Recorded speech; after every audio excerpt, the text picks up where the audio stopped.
O ministro do Supremo Tribunal Federal, Edson Fachin, decidiu nesta segunda-feira que processos da Operação Lava Jato contra o ex-presidente Lula não deveriam ter sido julgados na Justiça do Paraná. Com isso, o ministro anulou todas as decisões processuais tomadas contra o petista na 13ª Vara de Curitiba, que era comandada pelo ex-juiz Sérgio Moro. A decisão, na prática, derruba as condenações nos casos Triplex do Guarujá e Sítio de Atibaia, o que permite que Lula dispute a eleição novamente. A decisão de Fachin, porém, pode ser revertida pela segunda turma do STF. Sou Mariana Schreiber, repórter da BBC News Brasil aqui em Brasília, e nesse vídeo eu vou explicar o que acontece agora em 3 pontos. Primeiro, Lula pode disputar a eleição de 2022? Segundo, o que acontece com os processos contra Lula? E terceiro, quais os argumentos de Fachin para anular as condenações? Iniciando o primeiro ponto. Lula não pôde disputar a eleição de 2018 porque foi condenado em segunda instância no caso do Triplex do Guarujá, em que ele é acusado de ter recebido propina de uma empreiteira que tinha sido ilegalmente beneficiada com contratos da Petrobras e de outros órgãos públicos. O petista nega as acusações e diz que foi perseguido pela Operação Lava Jato e pelo ex-juiz Sérgio Moro. Como as condenações foram anuladas, Lula poderá disputar a eleição presidencial de 2022, desde que até lá ele não sofra novas condenações em segunda instância. Vamos entrar então no segundo ponto do vídeo. O que acontece com os processos contra Lula? Fachin determinou que os processos contra o petista devem ser julgados na Justiça Federal do Distrito Federal, ou seja, aqui em Brasília.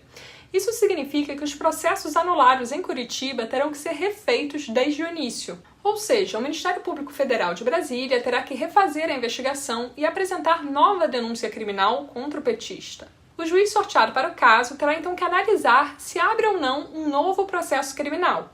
Apenas ao final desse novo processo ele julgará se Lula é culpado ou inocente. Se Lula for novamente condenado, ele só ficará impedido de disputar a presidência em 2022 se o resultado for confirmado pelo Tribunal Federal da Primeira Região antes da eleição, ou seja, se ele for condenado em segunda instância. Outra possibilidade é ele ser condenado em segunda instância em outros processos que Lula já enfrenta fora de Curitiba. Em um deles, por exemplo, o petista é acusado de ter recebido propina da Odebrecht em forma de doação eleitoral, o que ele nega. Não é possível saber o quão rápido os processos contra Lula andarão na Justiça do Distrito Federal. Segundo o professor de Direito Penal da FGV, Davi Tangerino, parte das provas produzidas pela Operação Lava Jato podem eventualmente ser revalidadas pelo juiz do caso em Brasília, mas isso pode dar espaço para recursos da defesa questionando essa validação. Chegando ao terceiro ponto do vídeo, vamos entender melhor a decisão de Fachin, que é relator da Lava Jato no STF. A decisão foi tomada a partir de um recurso da defesa de Lula, que argumentou que seus processos não deveriam ter sido julgados na 13ª Vara de Curitiba, comandada até novembro de 2018, pelo ex-juiz Sérgio Moro. Vale lembrar que advogados de acusados da Lava Jato há muito tempo questionavam por que processos que envolviam possíveis crimes em diversas partes do Brasil eram julgados em Curitiba. Na visão desses defensores, isso contrariava o princípio do juiz natural, que prevê regras claras para definir onde um caso judicial deve ser julgado. Apesar desse argumento dos advogados, no início da Lava Jato, uma decisão do plenário do Supremo permitiu que todos os casos envolvendo a corrupção da Petrobras fossem mantidos em Curitiba. Na decisão que agora anulou as condenações contra Lula, Fachin diz que hoje há novos entendimentos no STF que levaram diversos processos a serem distribuídos para outras varas do país. Nesse contexto, ele considerou que as acusações contra o ex-presidente devem ser julgadas pela Justiça de Brasília. Para Fachin, não é possível sustentar que apenas o caso de Lula continue na 13ª Vara de Curitiba se diversos processos parecidos foram remanejados. Segundo sua decisão, os supostos atos ilícitos citados nos processos contra Lula, iniciados em Curitiba, não envolviam diretamente apenas a Petrobras, mas ainda outros órgãos da administração pública. A decisão de Fachin, porém, ainda pode ser revertida. O Ministério Público Federal tem a possibilidade de recorrer, levando o caso para análise da segunda turma do STF, que é composta por Fachin, Carmen Lúcia, Gilmar Mendes, Ricardo Lewandowski e Nunes Marques. Vale lembrar que a defesa de Lula tem outro recurso que pede também a anulação das condenações da Vara de Curitiba. Nesse habeas corpus, os advogados dizem que Moro não julgou o petista com imparcialidade. Caso a decisão de Fachin seja mantida, no entanto, pode ser que o STF não considere mais necessário julgar esse outro recurso. Por meio de nota, a defesa de Lula celebrou a decisão, mas disse que ela não repara os danos causados ao ex-presidente e ao Estado Democrático de Direito. Além do petista não ter podido disputar a eleição de 2018, ele passou 580 dias na prisão. Espero que esse vídeo tenha ajudado você a entender melhor as consequências dessa decisão de Fachin, que anulou as condenações de Lula. Vamos acompanhar as próximas decisões da Justiça sobre esse assunto. Obrigada pela audiência e até a próxima.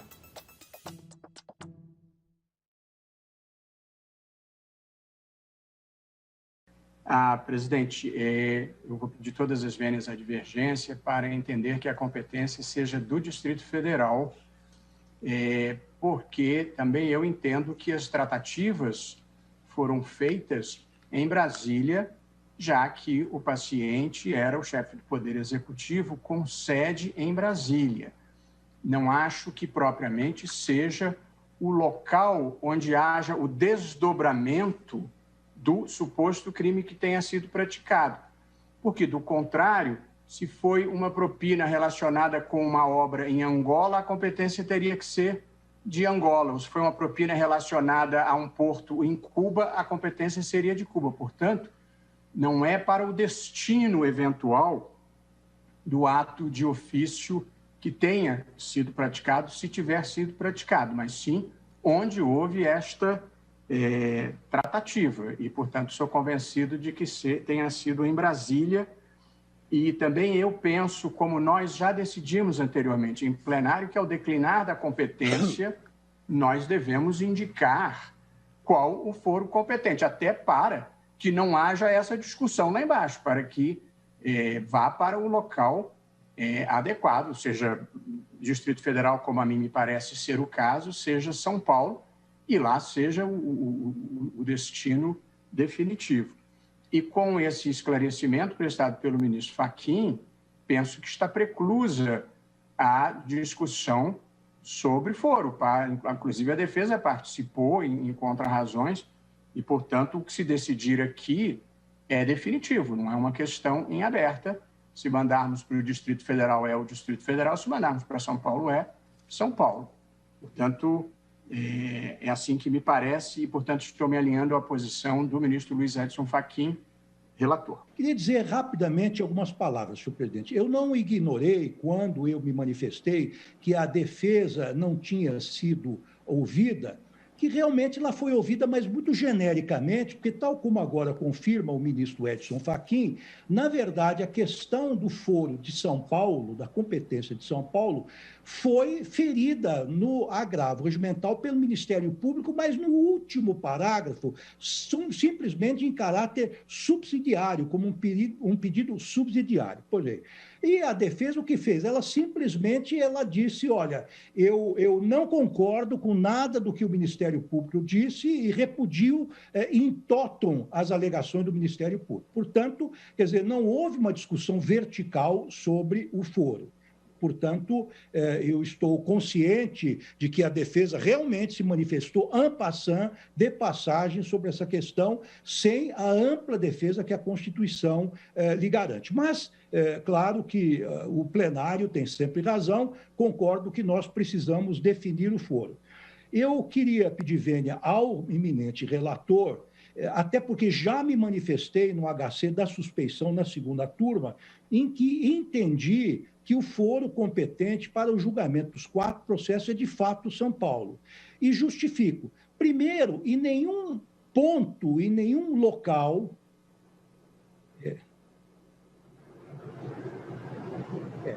presidente, em nenhum local das 4 denúncias existe alguma alusão que teriam sido feitas tratativas em Brasília. Jamais falou em tratativas.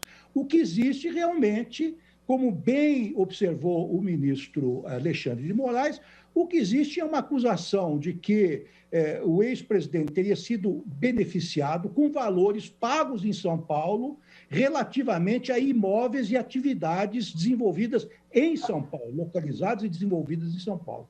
Por essa razão, senhor presidente, e tendo em conta a dicção e, a meu ver, é clara, do artigo 70 do Código de Processo Penal, vou pedir vênia ao ministro Fachin e aos que o seguiram para me alinhar à posição do eminente ministro Alexandre de Moraes e definir que o foro competente para julgar os 4 processos é São Paulo. Presidente, a essa altura, se eu tivesse que definir São Paulo, Brasília, eu seria no par ou ímpar, e como juiz eu não posso adotar o par ou ímpar. Então, eu continuo convencido de que competente é o juiz de Curitiba, né? E não participo, portanto, da definição. Cabe à maioria formada definir se é São Paulo ou DF. Qual? Volta aqui, chega mais, tem informação nova chegando, era isso que eu estava apurando. Atenção, a Justiça Federal do Distrito Federal arquivou aquela investigação, a ação penal que tratava do caso do triplex do ex-presidente Lula. Isso acontece porque o Ministério Público Federal havia pedido à Justiça que esse caso fosse arquivado porque os crimes prescreveram. Como Lula tem mais de 70 anos, então o crime prescreve, o prazo ali cai pela metade, já que Lula tem 70 anos. Então agora o ex-presidente Lula se livra de responder a esse inquérito. Como que isso nasceu? Lembra? Quando o Supremo Tribunal Federal reconheceu que Sérgio Moro não era o competente para analisar esse caso. Então ele saiu lá de Curitiba, foi para Brasília, que aí sim foi o foro adequado para analisar esse caso, e essa investigação tinha que recomeçar do zero. Mas pela idade do ex-presidente Lula, não daria mais tempo para isso, porque o tempo de punição, caso aplicada da pena, caía pela metade com a prescrição por conta dos 70 anos. Lula tem 76 anos. Então, a Justiça Federal, a juíza Poliana Kelly Maciel, acaba de arquivar esse caso do triplex contra o ex-presidente Lula. 2 pontos para a gente analisar. Basília Rodrigues já chega para cá. Basília, por quê? Uma derrota confirmada com martelo batido para Sérgio Moro, que hoje vai disputar eleições com o ex-presidente Lula, e também uma vitória de Lula. A defesa do ex-presidente, inclusive, também já se manifestou, né? É isso, olha, a prescrição já era aguardada, né? Portanto, a decisão que vem aí da Justiça Federal, aqui do Distrito Federal, concedendo caminho livre para o ex-presidente da República, Luiz Inácio Lula da Silva, que há pouco divulgou por meio de sua assessoria de imprensa uma nota em que cita o ex-juiz federal, Sérgio Moro, e também afirma que este é um caso sem nenhuma materialidade, nem acusação concreta, e apenas com provas de inocência do ex-presidente. Vale chamar atenção para esse aspecto. A Justiça não analisou o mérito, não avaliou se o ex-presidente Lula é inocente ou culpado deste caso que investigava a reforma e também a ocultação da propriedade do triplex do Guarujá. Ou seja, sem chegar ao mérito, mas por uma questão formal, a Justiça considerou então que o caso teria que ser arquivado porque prescreveu. Já não há mais o que falar sobre este processo que foi protagonista da Operação Lava Jato, porque justamente foi o que rendeu a prisão ao ex-presidente Luiz Inácio Lula da Silva. Vale destacar também que esta decisão alcança tanto Lula quanto os outros investigados no caso. Aí a gente está falando do José Aldemário Pinheiro, mais conhecido como Léo Pinheiro, que é o ex-presidente da construtora OAS, e também Agenor Franklin, que era ex-diretor-presidente da área internacional da OAS. Essas pessoas prestaram depoimento, foram processadas, foram condenadas pelo juiz Sérgio Moro quando ele ainda era titular da Justiça Federal do Paraná. Há também que se destacar que o Agenor, que agora está sendo alcançado por esta decisão, chegou a afirmar em seu depoimento à Justiça e à Polícia Federal que a OAS, a exemplo da Odebrecht, também tinha um setor de propina que servia para o pagamento de propina em troca de favorecimento em acordos com a Petrobras. É uma longa investigação que acabou alcançando o ex-presidente Lula em torno da propriedade e reforma deste deste triplex do Guarujá. Só que como o Supremo Tribunal Federal decidiu anular todos os processos que eram comandados pelo ex-juiz Sérgio Moro, esses atos, os atos foram anulados, as investigações foram repassadas a outros juízes federais, no caso deste que tratava do triplex do Guarujá. E ontem à noite saiu a decisão divulgada hoje pela Justiça Federal aqui de Brasília, decidindo então que o processo tem que ser arquivado por prescrição. O ex-presidente Lula, Basília, ainda tem outros casos, Esse foi arquivado, mas ainda seguindo a questão do Supremo Tribunal Federal a anular todos os atos de Moro, ainda tem outros processos que o ex-presidente responde. Mas, na prática, isso para as eleições pouco traria de impacto a possivelmente barrar a candidatura do petista, Olha, não daria tempo, A gente já está com as eleições batendo aí a porta, é outubro de 2022, está chegando, apesar de outras investigações tramitarem em outras instâncias da Justiça, não haveria tempo de inviabilizar a participação do ex-presidente Lula neste pleito de 2022. Este é um ponto, inclusive, ressaltado pela defesa de Lula na nota que foi divulgada há pouco, em que diz que a decisão da Justiça Federal de Brasília encerra definitivamente o que considera farsa do caso do triplex, que acabou por prender Lula e tirá-lo das eleições de 2018. De acordo com a defesa e a expectativa dos apoiadores de Lula, este enredo, essa história, não se repetirá agora em 2022. E fica aquele caso dos caças Gripen suecos lá, que também o presidente era investigado por tráfico de influência. Obrigado, Basília. Está aí a informação para você, analisada, detalhada. Portanto, a Justiça Federal do Distrito Federal arquivando o caso do triplex contra o ex-presidente Lula.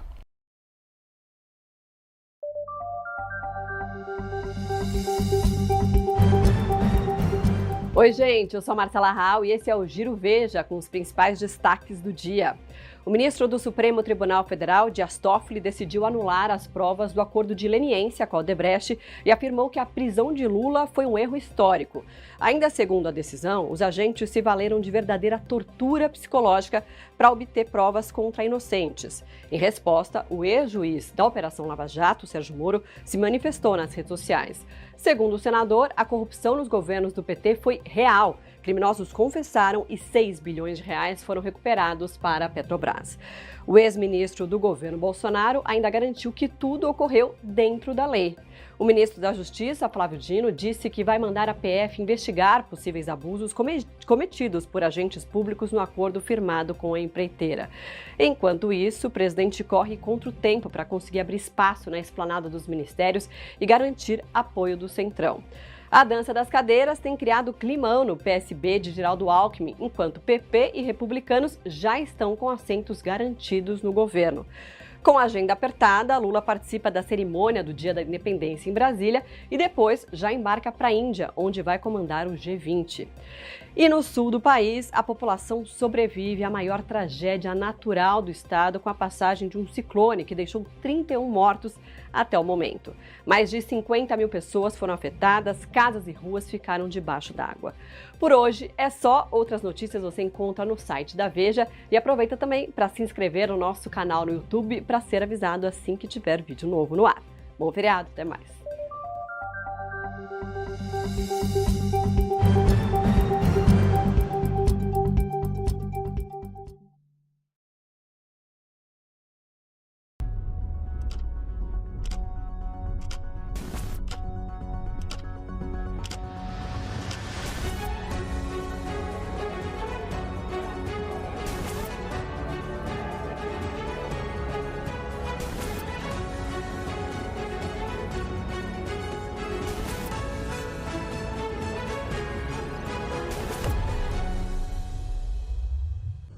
Em menos de 5 anos, o Supremo Tribunal Federal dá um giro espetacular e passa de conivente com a prisão de Lula em 2018 a anular agora todas as decisões da Operação Lava Jato usadas para condenar sem provas o líder brasileiro Luiz Inácio Lula da Silva. Mas que importância tem essa sentença agora, quando Lula já foi inocentado e já é novamente presidente do Brasil? É que para o Supremo Tribunal Federal, a Operação Lava Jato passa de heroína a bandida. E como se trata de uma operação comandada pelos Estados Unidos para derrubar Dilma, prender Lula e fazer uma guerra produtiva contra as grandes empresas de engenharia nacional que estavam operando a integração latino-americana e que podem vir agora a ser revitalizadas, a sentença tem muita importância. Mas há perguntas que não querem calar. Quem vai pagar pelos mais de 4 bilhões de operários desempregados pela Operação Lava Jato? E como recuperar a privatização e desnacionalização de patrimônio público durante os governos de Temer e de Bolsonaro? Latitude Brasil está começando. Alô, amigos e amigas do programa Latitude Brasil por Telesur.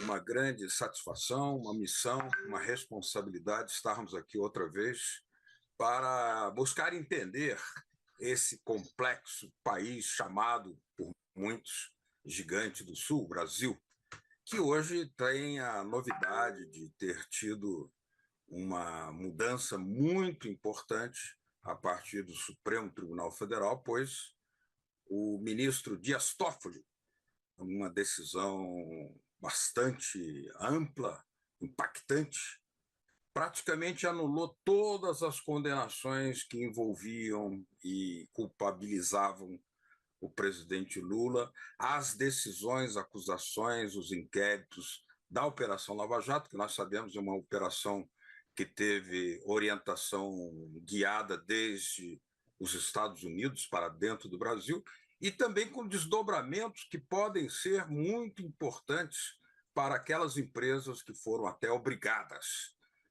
por meio de métodos de coação, a pedirem falência. Ou seja, é um impacto tremendo a partir dessa decisão do ministro do Supremo Tribunal Federal. E para nos explicar, analisar e permitir uma visão aprofundada sobre esse tema, nós temos aqui uma pessoa de larga experiência, procurador regional da República, ele que começou estudando jornalismo, mas fez o jornalismo, porque vocês vão ver a voz de locutor que ele tem, trabalhou em rádio durante muito tempo, mas ingressou na Faculdade de Direito também, sendo jornalista, passou a Faculdade de Direito e tornou-se, pelos seus méritos, que são muito evidentes, procurador regional da República. Franklin Rodrigues da Costa, que vem lá de Roraima, fronteira aí com a Venezuela, bem pertinho da fronteira com a Venezuela, onde ele já esteve várias vezes. Seja muito bem-vindo aqui, doutor Franklin Rodrigues da Costa.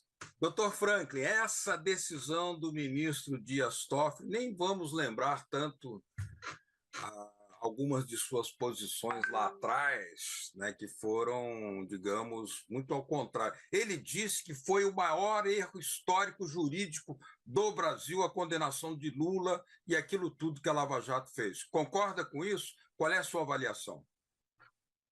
Nós temos os princípios do direito, remotos princípios do direito, desde o início. Um dos princípios do direito é a isenção do julgador, é o distanciamento do julgador. Ele não pode participar emocionalmente nem com as partes, nem aconselhar as partes. O próprio Código de Processo no Brasil, ele diz que o juiz que aconselhar as partes, ele se torna suspeito, né?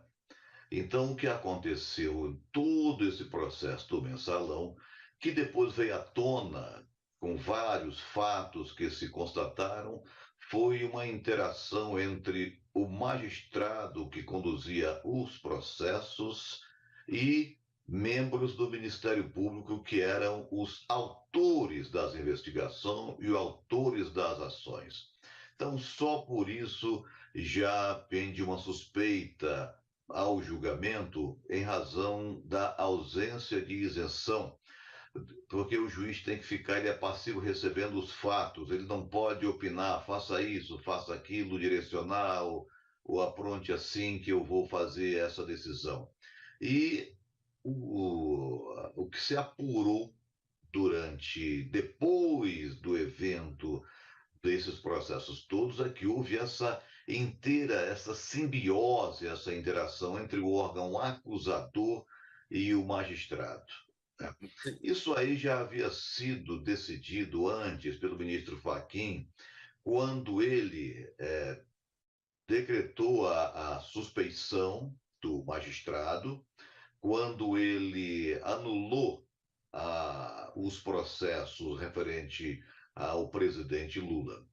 Agora nós estamos na segunda etapa. Essa segunda etapa, ela diz respeito às provas e elementos que levaram, vou falar assim, à derrocada das empresas, né, dos empresários. Eu fui indagado há algum tempo sobre esse tema, sobre a minha opinião, e eu disse o seguinte: talvez até por falta de uma legislação que protegesse as nossas empresas, porque pune-se, evidentemente, quem cometeu o crime, mas as empresas, elas têm uma função social, a função de oferecer trabalho, a função de recolher tributos, a função do desenvolvimento de qualquer país. Então, o que houve foi uma simbiose disso aí, onde as empresas, vou falar uma expressão assim, foram para o buraco, junto com os seus dirigentes, junto com as pessoas que foram envolvidas nessa investigação. Só que essa decisão, ela causa efeitos práticos concretos, né? Porque, evidentemente, nada vai reparar a prisão do presidente Lula, aquelas acusações que resultaram, inclusive, no processo que derrubou a presidenta Dilma Rousseff, a prisão de empresários, a falência de empresas, o desemprego de milhões de trabalhadores, o que beneficia, inclusive, as empresas norte-americanas concorrentes dessas empresas de engenharia nacional, muito capacitadas e que fizeram muitas obras pela integração latino-americana, como, por exemplo, Dr. Franklin, o Porto de Mariel, em Cuba, construído pela Odebrecht. Como é que isso deve ser analisado? Veja só, estamos falando sobre isso e hoje o procurador do Tribunal de Contas da União no Brasil já mandou uma manifestação para o tribunal para reabilitar essas empresas que estavam proibidas de fazer concorrência, de participar de concorrência pública, de fazer obras públicas. Hoje já houve essa manifestação enviada ao TCU pelo próprio Ministério Público do TCU, pedindo que essas empresas, em razão dessa decisão do ministro do Supremo Tribunal Federal, fossem reabilitadas para prestar serviços ao poder público. Então, esse é o primeiro desdobramento que nós já temos marcante aí. Certamente, eu acredito que o Tribunal de Contas da União vai retirar o impedimento de essas empresas participarem de processo de licitação e de prestação de serviços ao poder público brasileiro. Do ponto de vista econômico, então, é uma repercussão enorme, porque nós estamos falando das maiores empresas de engenharia nacional que irritavam, digamos assim, pela sua concorrência, grandes empresas norte-americanas que atuavam na mesma área. Mas, mais do que isso, é que a vocação dessas empresas, nos últimos anos, tinha sido por obras que favoreciam a integração latino-americana. E você que vem de Roraima sabe muito bem a importância de uma integração regional sul-americana, você que é bem próximo aí de Venezuela, onde nasceu Coladinho. Mas, nesse sentido, os impactos financeiros que se desdobram da decisão jurídica, elas novamente deverão recair sobre aqueles que fizeram o mal feito, no caso, os operadores da Operação Lava Jato. Está certo isso? Eu acho difícil alguma responsabilização econômica em relação a isso, né? Veja só, houve um processo, ou houve vários processos vários processos que foram andando e tiveram um resultado que hoje foram alterados, né, já haviam sido alterados com a decisão do ministro Fachin há algum tempo, quando anulou as provas relativamente à investigação direta ao presidente Lula, e hoje, novamente, esse desdobramento, que é uma ampliação para as empresas cujos dirigentes foram acusados de participar dessas operações, digamos assim, que seriam ilícitas, né? Então, hoje nós temos esse desdobramento econômico. Você disse muito bem, porque essas empresas que eram grandes empresas, são grandes empresas, com obras no exterior, obras na Europa, obras na América Central, obras na América do Sul. Essas empresas, elas têm um know-how, um cabedal, um conhecimento, uma competência, no sentido de arquitetura, de engenharia, de iniciativas. São empresas de sucesso, empresas nacionais, empresas brasileiras. E com esse impacto que houve decorrente da Operação Lava Jato, essas empresas foram alijadas do mercado, e não só do mercado brasileiro, como você disse, mas do mercado latino-americano, principalmente, e do mercado africano, onde elas atuavam também, e do mercado europeu, né? Você vê que um grande aeroporto lá em Portugal, na Ilha do Madeira, é uma obra monumental de arquitetura e engenharia feita por uma empresa brasileira. Então, as empresas brasileiras, elas têm a capacidade de competência com as empresas estrangeiras, essas americanas que você falou, e também as empresas chinesas que chegaram para o Brasil na área de construção civil após a conclusão da Operação Lava Jato, absorvendo o mercado que era das empresas nacionais. Então, isso tem um dano ao Brasil econômico e no sentido também da sua presença no mercado brasileiro, né? Vamos ver se as empresas conseguem se reabilitar. Isso não é fácil assim, só porque foi desfeita essa operação, considerados ilícitos os modos de investigação. Nós estamos conversando aqui com o ex-procurador regional da República, chegou a ser subprocurador regional da República, Dr. Franklin Rodrigues da Costa, que também começou no jornalismo, pela voz vocês já detectaram que foi um grande locutor de rádio aqui em Brasília, mas enveredou pelo caminho da magistratura, sobre os efeitos da impactante decisão do ministro Dias Toffoli, anulando praticamente todas as acusações feitas pela Operação Lava Jato contra o presidente Lula, contra membros do PT e também contra empresas que foram consideradas ilícitas em um determinado momento. Tudo isso cai por terra, mas no segundo bloco a gente vai conversar aprofundando um pouquinho mais. Continue com Latitude Brasil.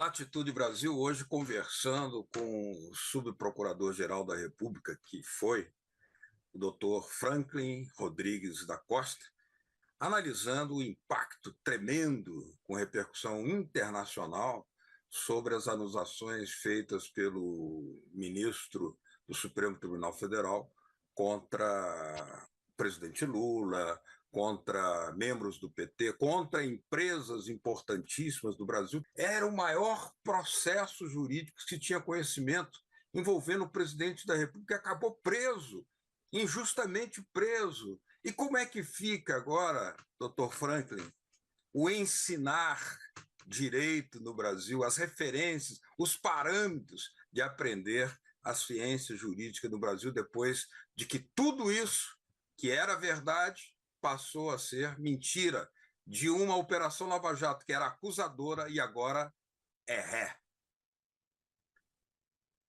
O direito possui instrumentos de controle, né?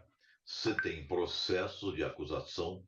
No processo civil, existe uma ação chamada ação rescisória, pela qual você pode desconstituir julgamentos transitados em julgado quando identifica que a decisão, a sentença, ela foi feita ou contrária à lei ou algo que não deveria ter sido a decisão naquela forma.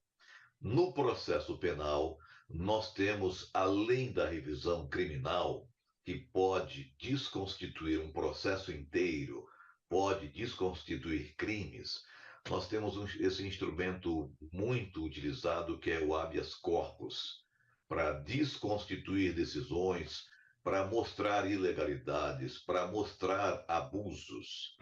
Então, temos instrumento de controles do que foi feito. Então, isso dentro do direito, é comum. É comum. O que diferencia esse aspecto hoje é a repercussão, é a dimensão do que era esse processo, a dimensão do que eram essas investigações.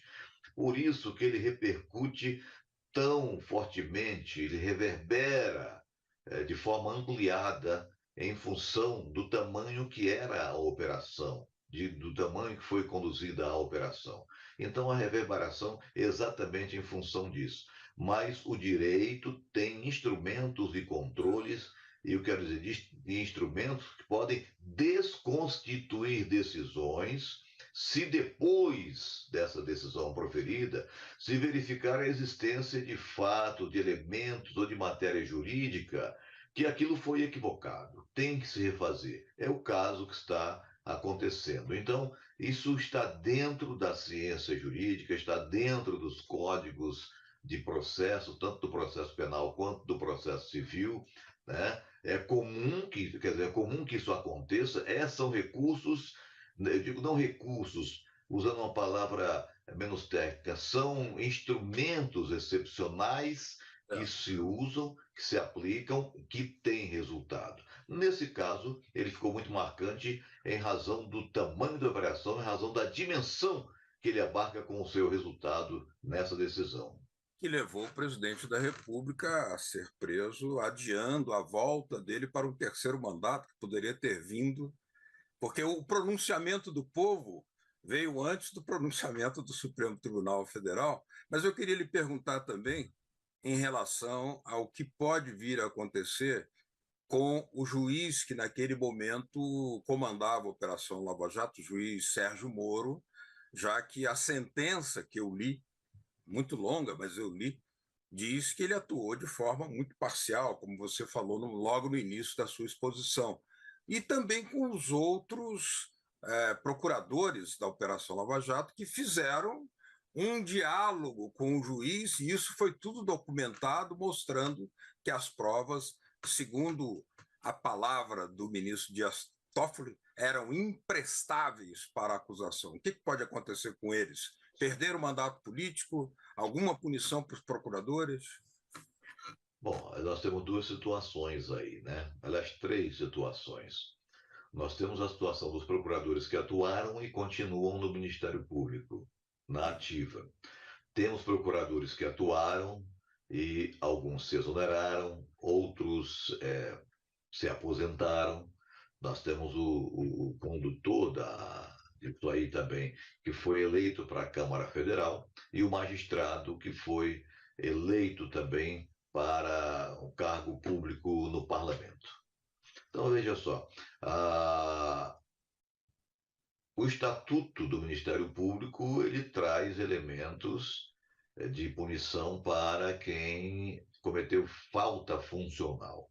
Então, a pergunta é: houve falta funcional ou houve excesso na investigação por parte dos procuradores? Outra coisa, em relação ao magistrado, houve ou não desvio de conduta na condução e no julgamento? Bom, isso aí parece que houve já uma manifestação judicial sobre isso, principalmente em relação à competência. Foi determinado que vários processos que foram julgados no Paraná não eram para estar no Paraná, alguns eram Rio de Janeiro, outros São Paulo, outro Distrito Federal. É imprevisível, não há o que dizer qual será o desdobramento em relação a isso, né? Pode ser que o Senado abra um processo de cassação, um processo de cassação para o senador por falta de decoro. Pode ser que haja isso, né? O TSE já cassou a candidatura do procurador Dallagnol. Hoje mesmo está sendo julgado um recurso dele no TSE. Então, esses desdobramentos vão acontecer. Agora, a gente não sabe o que vem à frente. O Ministério Público tem um órgão de fiscalização que é, primeiro, a Corregedoria do Ministério Público e depois o Conselho Nacional do Ministério Público, que poderá ou não estará o eventual procedimento, se achar que tenha havido desvio de conduta em relação a isso, né? Ainda pode haver desdobramentos. Do lado da magistratura, o Sérgio Moro não vai poder mais responder na magistratura, porque não é mais juiz. Uhum. Uma última pergunta, que o nosso tempo está chegando no final. Você imaginava, doutor Franklin, uma situação como essa, uma personalidade como a do Lula, que chegou a presidente da República, foi preso, agora o próprio Supremo Tribunal Federal fala que foi preso injustamente, sem provas cabais, e ele dizia: a verdade será vencedora no final, e o que ele profetizou está acontecendo. E depois ele, que vai para a prisão, sai da prisão, volta à presidência da República, um caso eletrizante que empolga internacionalmente. O que nós temos aqui? Nós temos o seguinte: houve uma investigação, né? O ministro já disse que houve armação, e se ele disse que houve, agora fica que houve realmente.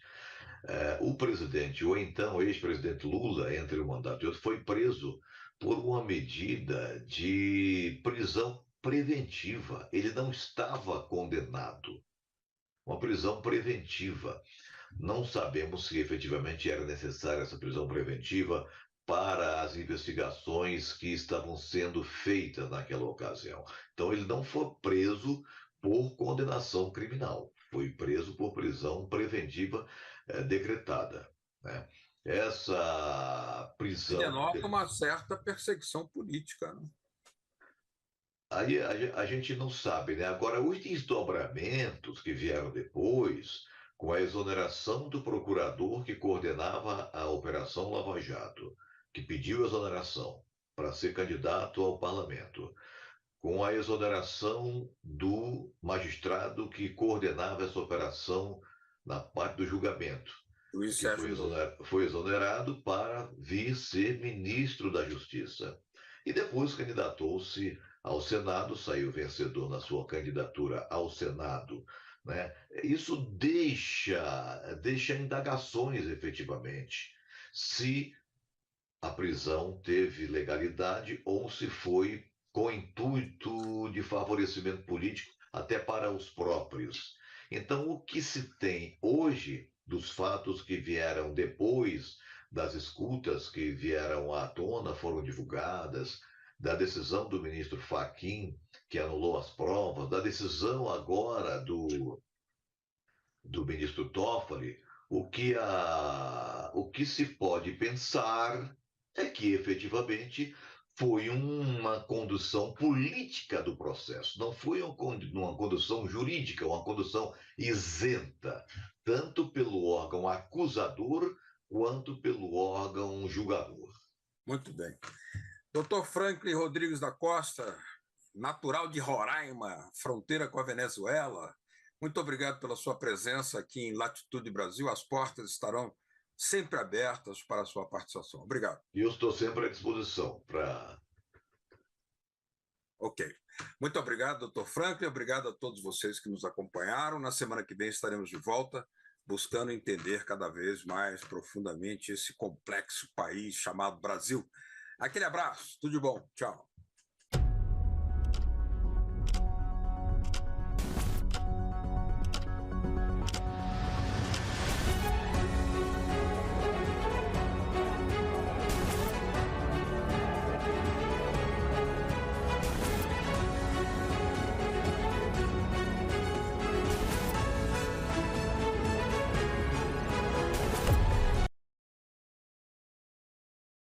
E agora, nós vamos saber mais dos bastidores da política com ele, Marco Antônio Sabino. Tudo bom, Sabino? Um ótimo dia para você. Bom dia, Sônia Blota, Pedro, Cláudio, todos que nos acompanham. A Sônia falava aí de não há possibilidade nenhuma que se tenha ideologia quando a discussão é uma discussão maior como a do futuro do planeta, né? Eu vou nesse caminho porque a gente tem falado em ideologia nas decisões judiciais. O Cláudio falou em ideologia na política de segurança pública, assim como o Pedro. Quer dizer, a gente tem que buscar desideologizar vários dos aspectos do dia a dia brasileiro, pensando numa política de governo. E eu vou um pouco ao encontro desse assunto, porque isso passa muito pela área econômica. Ontem houve um anúncio importante para o Brasil, que foi comemorado pelo governo, mas alto lá. Esse anúncio foi de que o Brasil muda o chamado rating, segundo uma importante agência internacional que faz esse tipo de avaliação. São 3 agências que fazem, principalmente. A que divulgou ontem o resultado foi a Fitch, a agência que mede... O que é esse rating? Que mede exatamente se o Brasil é um bom pagador, se os títulos da dívida brasileira têm algum risco de sofrer algum calote. E essa avaliação é feita com base em dados gerais da economia brasileira, como se fosse uma nota que se recebe ali na escola. A nota até então do Brasil era BB-, e ela passou para BB. Quer dizer, não foi um grande pulo, não foi uma grande mudança. Segundo essa agência internacional, o Brasil se encontra num momento até melhor do que o esperado. É óbvio que o ministro Haddad comemorou e aí juntou nisso a questão da previsão da inflação está abaixo da primeira expectativa, do PIB está acima da primeira expectativa e de que os juros têm que diminuir. Sempre o governo, quando pode, inclui esse argumento aí de que os juros têm que diminuir no meio da conversa. Mas por que eu disse alto lá? Porque é preciso que se tenha cautela na divulgação dessa informação. Primeiro, o Brasil continua, segundo essa agência, com essa nota BB-, no que eles chamam de grau especulativo. Ou seja, ainda ele não é indicado para investimentos estrangeiros. Isso é o que diz a agência. Segundo, há necessidade de se ter ainda mais reformas. O Brasil não pode parar nessas reformas que foram feitas e a gente insistiu nisso aqui, que a próxima precisa ser uma reforma administrativa séria que muita gente até não acredita que aconteça. Assim como a gente precisa cuidar dessa reforma tributária para que ela não venha com aquele IVA de 28%, como disse o IPEA, ou até mesmo de 25%, como disse ontem o ministro Fernando Haddad. Mais um aspecto. A agência, e aí eu vou usar aspas, disse que não pode haver desvios dos radicais. O que significa isso? Significa que essa área econômica não pode ser tomada pela área mais à esquerda do PT, que a agência, de uma maneira suave, está chamando de radicais. Quem é essa área? Por exemplo, o economista Márcio Postman, né, que ontem assumiu o IBGE, ou pelo menos foi nomeado para o IBGE, e que é de um grupo do PT chamado de desenvolvimentista, ou seja, que prevê que o governo gaste mais, o que poderia abalar aí esse tão sonhado equilíbrio fiscal que o ministro Haddad batalha. E nós temos que lembrar também que em 2015 foi num governo do PT com essa linha radical que nós perdemos, segundo essas mesmas agências, o chamado investment grade, O que é isso? É exatamente a nota máxima que pode ser recebida por essas agências e que traz, que garante, que incentiva que venha dinheiro do exterior para o Brasil e nós precisamos buscá-la novamente. Foi em 2015, durante o governo Dilma. E para encerrar, eu quero lembrar o seguinte: nota sem nota, com inflação baixa, com PIB pensando com uma expectativa de alta, o mundo real das empresas não anda um mundo de céu azul. É só conversar com qualquer empresário. Não há um momento de grande otimismo na economia brasileira, apesar de todos os indicadores. O que há é uma grande esperança para que o segundo semestre seja melhor. Quiçá, oxalá, se Deus quiser.